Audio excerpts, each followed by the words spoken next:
This training is specifically for communicators teaching in the Make It Middle School integrated format. One of the most powerful things you can do during circle time is actually really simple. Just walk around the room and listen.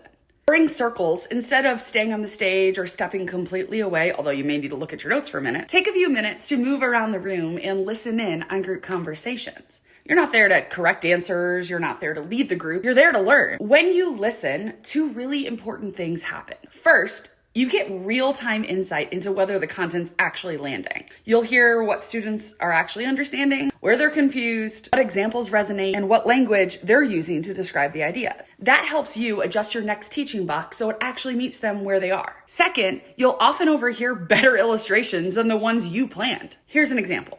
I once shared with students how important my sports tournament trophies used to feel to me, how valuable I thought they were at the time. I'm sure some students related to that, but then during circle time, I walked around and listened, and one group of girls was talking about something that felt way more real to them. One girl shared how important her hundreds of JoJo bows were, how protective she was of them, and how much they mattered to her, something I had never thought about. And then she realized nobody else cared about her bows. The very next teaching box, I used that example instead, or in addition to my sports example, and I knew it landed because it came from that. Listening also takes the stage out of the equation. When students see the communicator walking around the room, it communicates, I care about what you think, your voice matters, and I'm not just talking at you. Sometimes it's as simple as saying, wow, that was such a thoughtful thing you just shared. Thank you for saying that. Or, I love that question. I'm actually about to talk about that in the next teaching section, so sit tight. I'll come back. Those moments don't take over the group. They don't replace the small group leader. They just humanize you as a communicator and make you more accessible. Now, one important guardrail.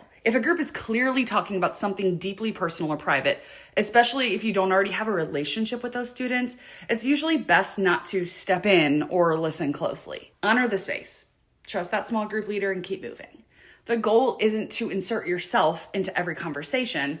The goal is to let the room shape your teaching. So, as a communicator in this format, remember, some of your best content won't come from your notes. It will come from your students. Borrow from your circles. Because when you teach from what students are actually saying, the message stops feeling theoretical.